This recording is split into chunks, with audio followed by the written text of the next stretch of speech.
ഇതിനെതിരെ പ്രതിരോധിക്കുമെന്നല്ല, ഈ സംരംഭത്തെ പ്രതിരോധിക്കുമെന്നല്ല നിങ്ങൾ പറയുന്നത്. ഇങ്ങനൊരു സ്ഥാപനം, ഹെഡ്ഗേവാറിന്റെ പേരിൽ ഇങ്ങനൊരു സ്ഥാപനം പാലക്കാട് ഉയരില്ല എന്ന് ഉറപ്പിച്ച് പറയുന്ന തരത്തിലുള്ള പ്രതിരോധങ്ങളല്ല പ്രതിഷേധങ്ങളുമായിട്ട് ഞങ്ങൾ മുന്നോട്ട് വരും. നടത്തില്ല.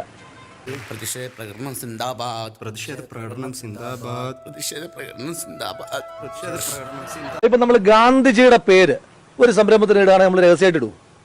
നെഹ്റുവിന്റെ പേര് ഒരു സംരംഭത്തിന് ഇടുകയാണെങ്കിൽ നമ്മൾ രഹസ്യമായിട്ട് ഇടൂ.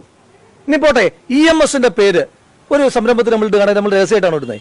ഇതെന്തോ പരസ്യമായി പറയാൻ കൊള്ളാത്തതാണെന്ന് ഇവർക്ക് തന്നെ ഒരു ബോധ്യമുണ്ട്. ഇവർക്ക് തന്നെ അങ്ങനെ ആത്മവിശ്വാസമുണ്ട്, അങ്ങനെ പരസ്യമായി പറയാൻ പാടില്ലാത്തതാണെന്ന്. അതുകൊണ്ടാണ് ഇങ്ങനെ രഹസ്യമായി ഒളിച്ചു നടത്താൻ ശ്രമിക്കുന്നത്. അതിനെ ഞങ്ങൾ പ്രതിരോധിക്കും.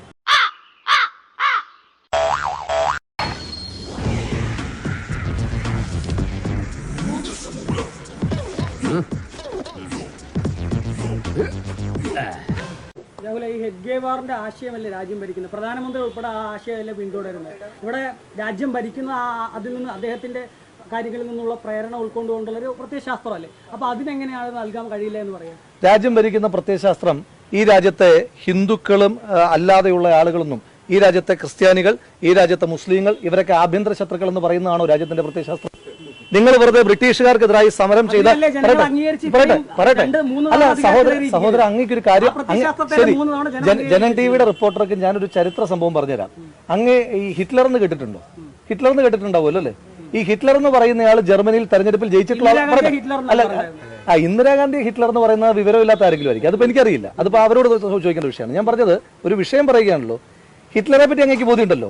ഈ ഹിറ്റ്ലർ ജർമ്മനിയിൽ തെരഞ്ഞെടുപ്പിൽ മത്സരിച്ച് 33% വോട്ട് വാങ്ങി ജയിച്ചയാളാണ്. മനസ്സിലായില്ലേ? എന്ന് കരുതി ഹിറ്റ്ലർ ശരിയാണെന്ന് അങ്ങ് പറയൂ? അങ്ങെങ്കിലും പറയുമോ? എണീറ്റ് വരണ്ടേയിരുന്നു. അങ്ങ് പോലും പറയില്ലല്ലോ. ജനറൽ ടിവിയുടെ റിപ്പോർട്ടറായ അങ്ങ് പോലും ഹിറ്റ്ലർ ശരിയാണെന്ന് പറയാൻ കഴിയില്ല. അങ്ങ് പറഞ്ഞ പ്രത്യയശാസ്ത്രം, ആ പ്രത്യയശാസ്ത്രം ഏതാണ്?